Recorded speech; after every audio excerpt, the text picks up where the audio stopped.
Welcome to The Nation. I'm Sonia Aisha. The education sector is one that has been most impacted by the pandemic. To overcome this, the education sector in Malaysia has opted for the approach of online learning or e-learning with technology and devices as a mediator of communication to replace face-to-face learning. This is currently the most popular alternative solution to contain the spread of COVID-19. With the closure of schools, coupled with the uncertainty of when schools will be allowed to open once again, there is a greater need to assist students heavily impacted by COVID-19.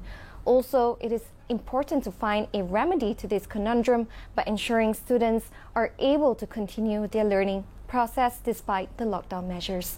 Attuned to this very issue is joining us in the studio, the founder and CEO of TransLife Education, Eric Goh. Welcome to the studio. Thank you for being here. How are you?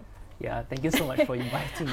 How's business? You know, a lot of sectors are being impacted by the COVID-19, especially in the education sector. How have you been, trying to survive and cope with this?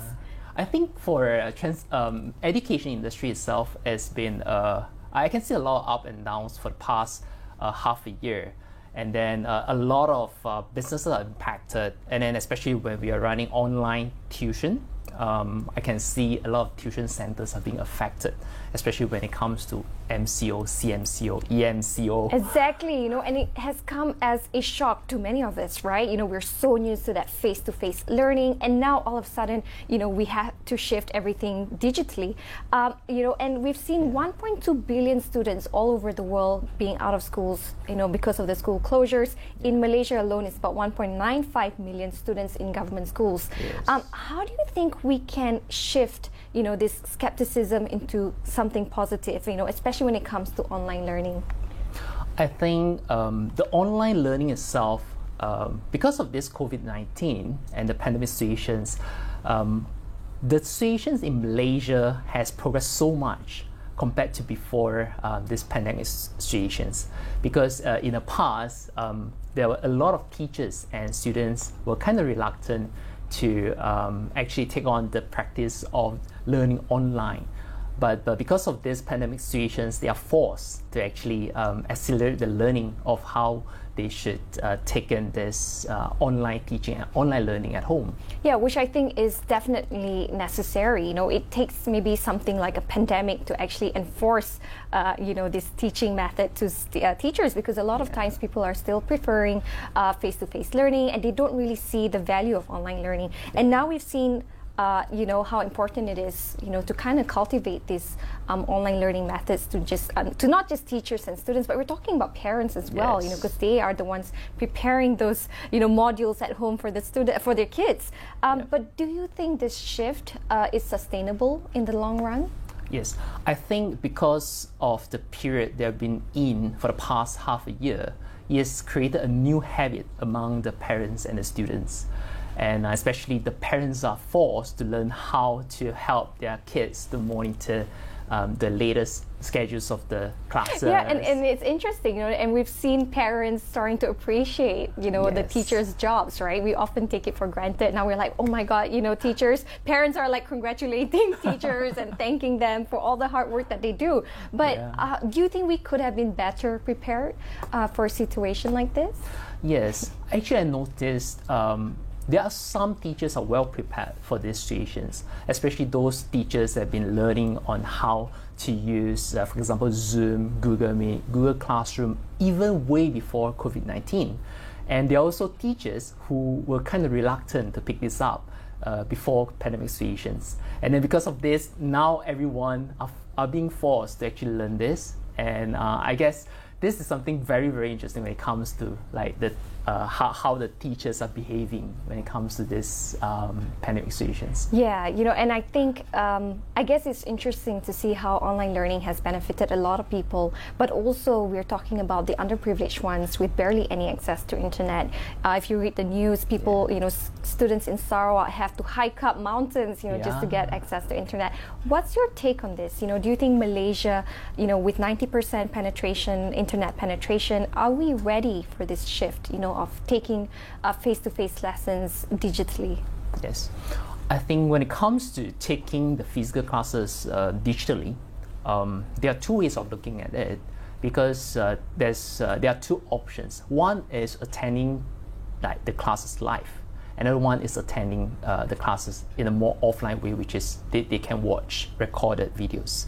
So it's a two different approach, but actually it still achieves the same purpose, which is the students are still able to learn something from the teaching, whether it's live sessions or whether is it from the recorded sessions. And it's just a matter of how we can make sure the students are able to ask teacher questions even after they watch the recorded videos. Okay, and I mean, a lot of times the only thing I realize about online learning is maybe trying to impose that discipline to students, right? Because in school you can pretty much punish them if they didn't finish their homeworks, but now we see students just taking a step back and realizing that I don't really have to show up for school. It's not like I'm getting punished for it.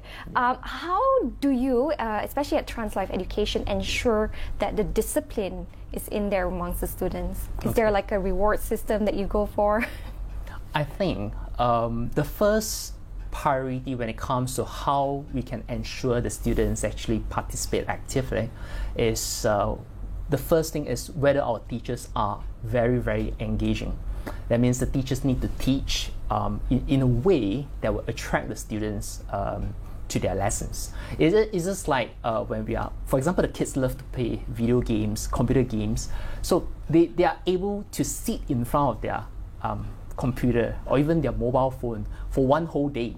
And the number one reason why they are able to sit in front of the computer that long is because the games are engaging. They are attracted to all the games. So I think this comes the perspective where if the teachers are really teaching very well and very engaging and have a lot of interactions with the students, actually the students would have I would say the proactiveness to actually take on the learning. Yeah, and I couldn't agree more with you. Definitely it takes two to tango, and it's important to make it engaging, not just for the students, I mean for the teachers as well, right? So that both of them are engaged and into the studies. But we're going to have to take a quick break, Ari. When we come back, we'll hear more from you about the online learning in Malaysia's education sector. Don't go anywhere.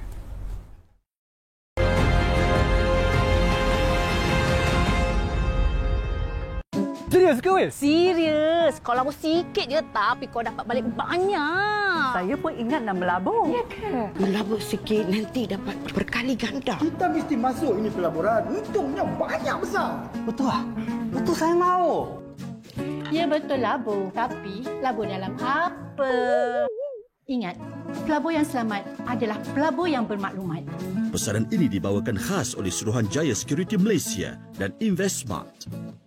Kalau kita perlu lihat berkaitan dengan bunuh diri ni, dia ada suicidal thought, pemikiran.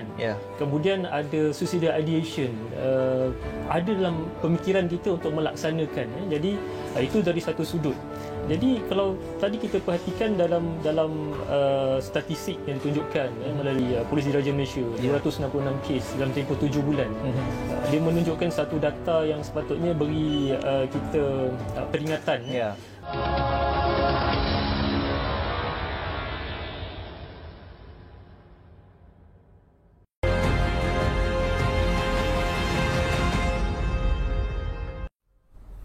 Hi there, and thank you for staying with us on The Nation. In the studio today with us is the CEO of TransLife Education, Ari Goh. And earlier we were discussing about the effects of e-learning on Malaysia's education sector, especially the shift of digital learning, right? Yes. What's your take on Malaysia's current education system?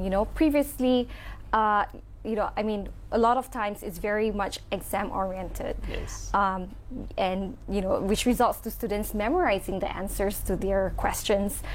Do you think we need to take a more holistic approach when it comes to learning in schools? And, for example, emphasize on skills like public speaking, coding, and so forth? Yes. I think this is not just a Malaysian issue, but overall, I think worldwide. Worldwide, really? I would think probably Asia would have Asia, most of those yes. issues, right?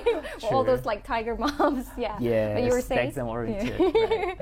So it's not just about the results of the exams, but at the end of the day, is how good we can equip or even empower the young generations to actually excel later in their life. So it certainly go beyond just the normal academic excellence. Definitely there are a lot more things that they need to learn, like public speaking, a lot of soft skills, coding. So the world is changing, and definitely they need to be well prepared with all these necessary skills. Yeah, and I couldn't agree more. But let's go back to talking about online learning currently with the pandemic. A lot of debates have been going around whether online learning should be charged lesser than the physical face-to-face learning. What's your perspective on this? Do you think it's fair to be charging online learning the same price as what it's like face-to-face?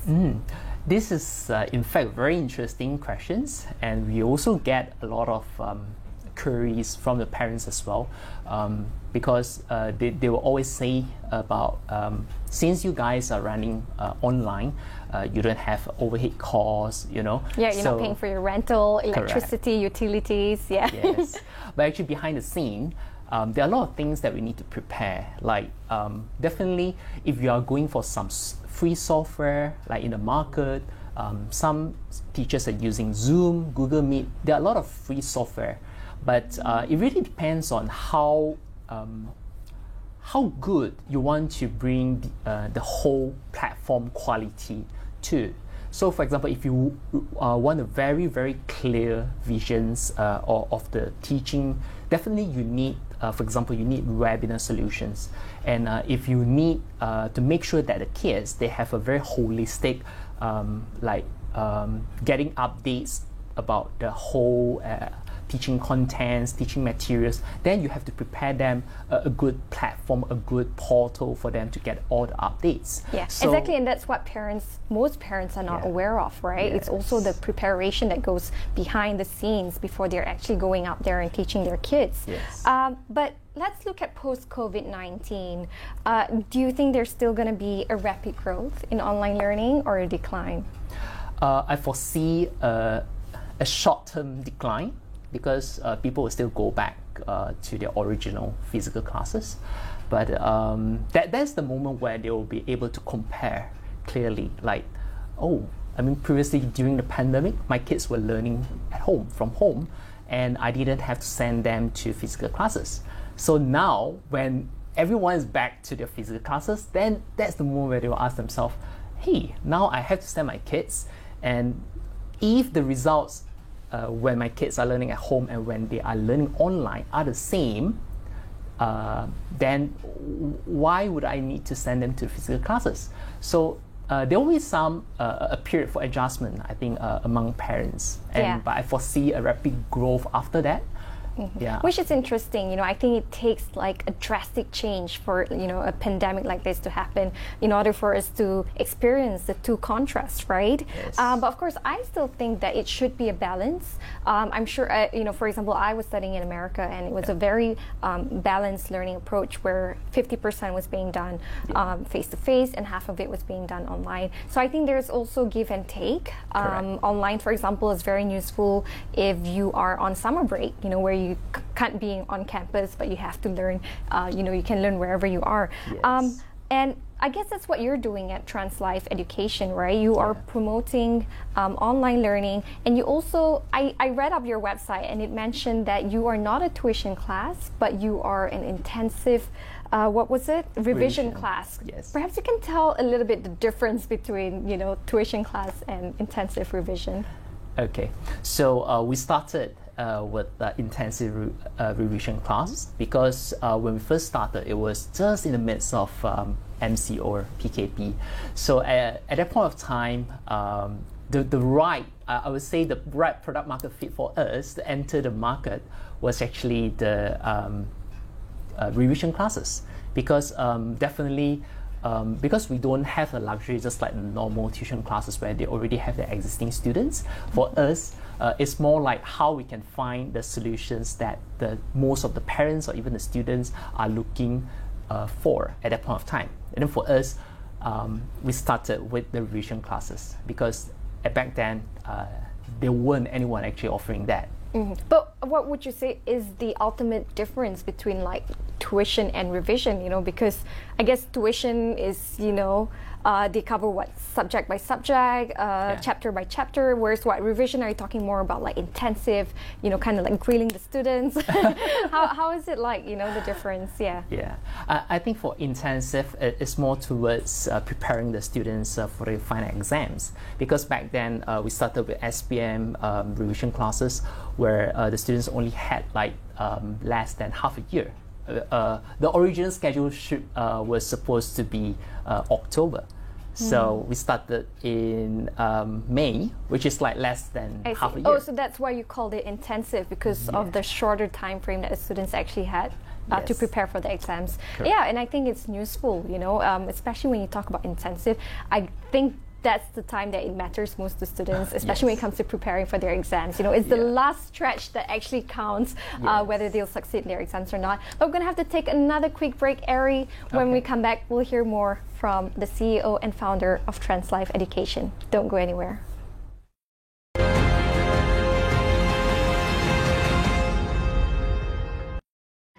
So, setiap ukiran manik itu ada maksud tersendiri. Contoh ukiran dia, ukiran daripada motif haiwan, motif manusia, motif tumbuhan. Adik kita boleh ngerjau, adik kita berdoa dapat. Makanya kita ngadu pengawal. Bakal nanti kamu dah tuai, bakal aku tu adik dapat boleh nulung anak kerja.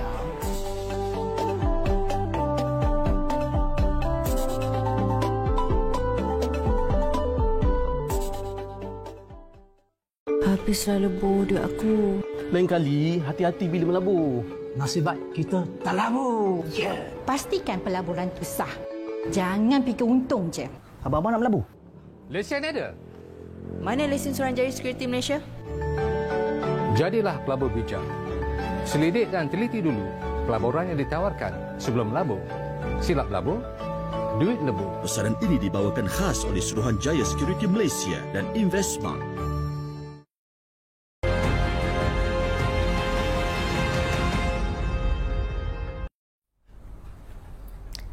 Hi, and thank you for staying with us on The Nation. Now, earlier, Ari, we were talking about the impacts of e-learning, especially during the times of a pandemic.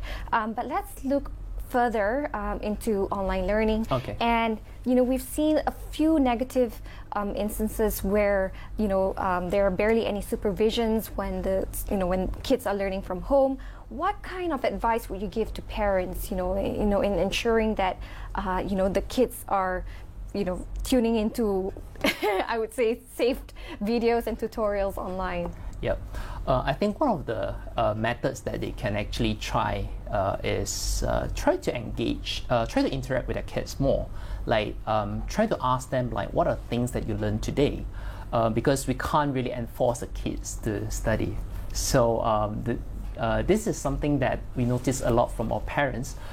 They do a lot of interaction because of this online learning. They keep a very good communication with their kids, and then especially those kids that have a very good interactions, especially the mom who is most of the time at home, or even parent, dad as well. These are the kids that are performing extremely well in our platform. So this is one way that to make sure that the kids know that the parents are still watching over them. Like, oh, my parents is still understand. So even though they're not there monitoring the child 24/7, but knowing that at the end of the class they're going to be questioned by their parents, right? Yes. Which I think is important. I think that's a really good advice to give to parents out there, and you've seen it from your top students, performing students. Yes.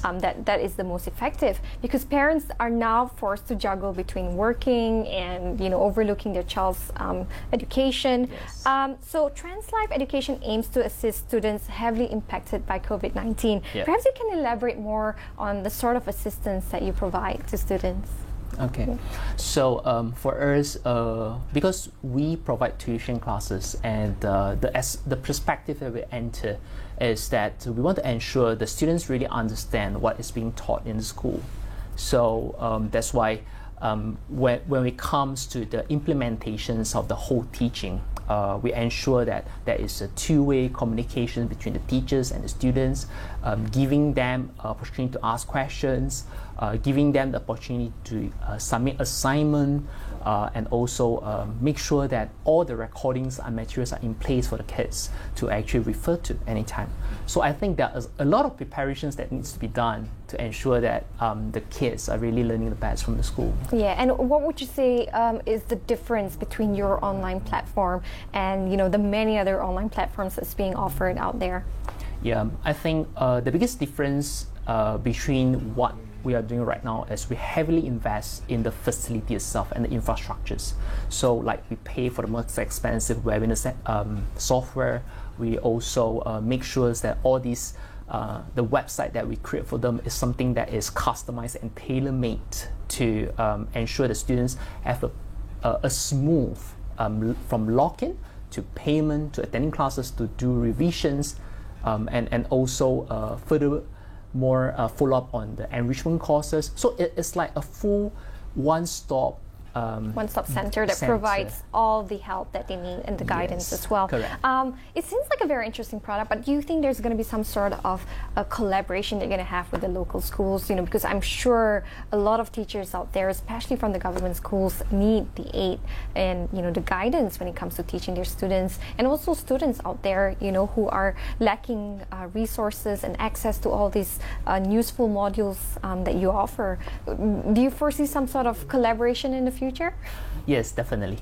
So one of the collaborations that we're doing right now is actually we're giving a lot of free seminars as much as we can that we think we can help the students. And a lot of the teachers are actually a textbook author, reference book author, and even some of the guru Chamalang in the nation itself.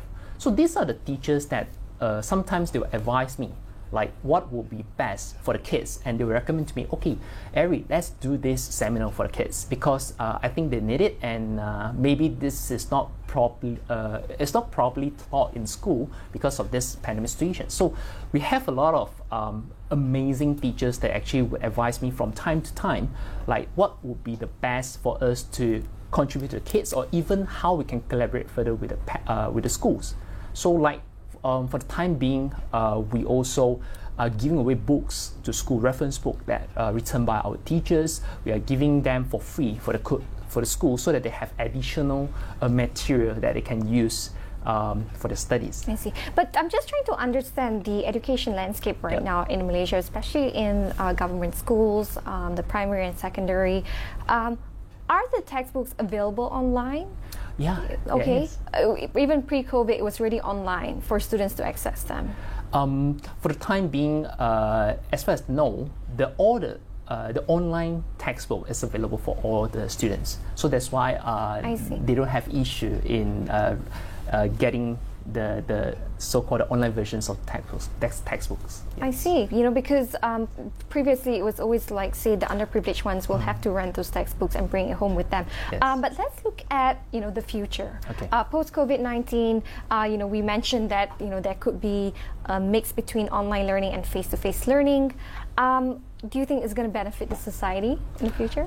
Yes, because overall, definitely the kids are the young generation that is going to go into the society, and furthermore, now we are in this new era whereby literally you need internet, you need that kind of like online learning and teaching from day to day. So like the kind of hybrid education system that we can create in the near future is something that is going to benefit the kid for the long run.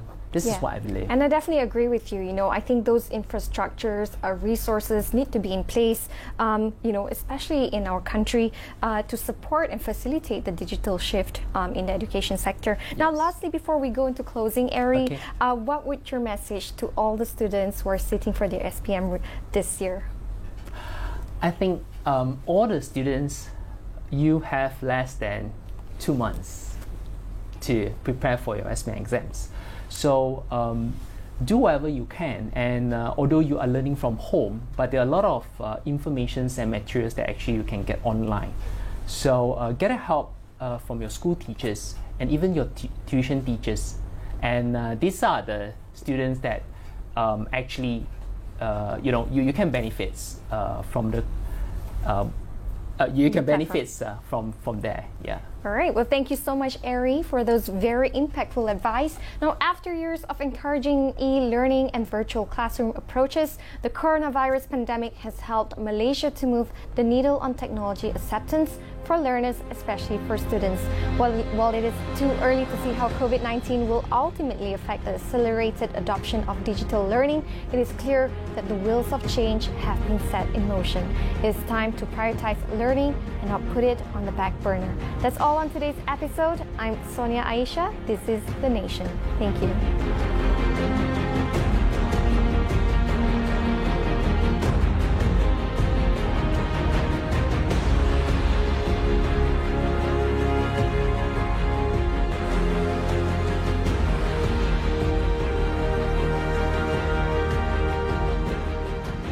Beberapa negara di seluruh dunia seperti China, United Kingdom, Jerman, Amerika Syarikat dan Kanada sedang membangunkan vaksin untuk mencegah virus COVID-19.